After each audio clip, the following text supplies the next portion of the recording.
திருவள்ளூர் மாவட்டம் அம்பத்தூர் அருகே குடும்ப பிரச்சனையில் பிரிந்து வாழ்ந்த மனைவியோடு வாட்ஸ்அப் வீடியோ காலில் பேசிய கணவன் வாக்குவாதத்தில் ஈடுபட்டு உயிரை மாய்த்து கொண்ட சம்பவம் நிகழ்ந்திருக்கிறது.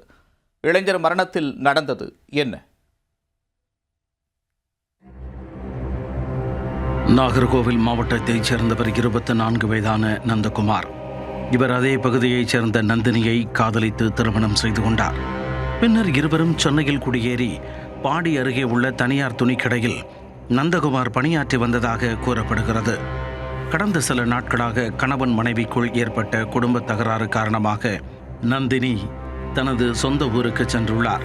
இதனால் இருவரும் கடந்த ஒரு வாரமாக பிரிந்து வாழ்ந்து வந்துள்ளனர். இந்த நிலையில் சம்பவத்தன்று இரவு நந்தகுமார் வீட்டின் கதவை உட்புறமாக பூட்டிக் கொண்டு மனைவி நந்தினியுடன் வாட்ஸ்அப்பில் வீடியோ காலில் பேசியதாக கூறப்படுகிறது. அப்பொழுது இருவருக்கும் இடையே மீண்டும் வாக்குவாதம் ஏற்பட்டுள்ளது. இதனால் மன உளைச்சல் அடைந்த நந்தகுமார் மனைவியின் புடவையை பயன்படுத்தி தூக்கிட்டு உயிரை மாய்த்து கொண்டதாக போலீசார் நடத்திய முதற்கட்ட விசாரணையில் தெரிய வந்துள்ளது. வீடியோ காலின் பொழுது நடந்த சம்பவம் குறித்து நந்தினி யாரிடமும் உடனடியாக தகவல் தெரிவிக்கவில்லை என்றும் கூறப்படுகிறது. மறுநாள் நந்தகுமார் வேலைக்கு வராததால் சந்தேகமடைந்த சக ஊழியர்கள் அவரது வீட்டிற்கு சென்று பார்த்துள்ளனர்.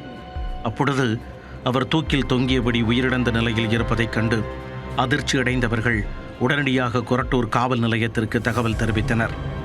தகவல் அறிந்து சம்பவ இடத்திற்கு விரைந்து சென்ற போலீசார் நந்தகுமாரின் உடலை மீட்டு உடற்கூறு ஆய்விற்காக சென்னை அரசு கீழ்ப்பாக்கம் மருத்துவமனைக்கு அனுப்பி வைத்தனர். இச்சம்பவம் தொடர்பாக வழக்கு பதிவு செய்து கொரட்டூர் போலீசார் தொடர்ந்து விசாரணை மேற்கொண்டு வருகின்றனர்.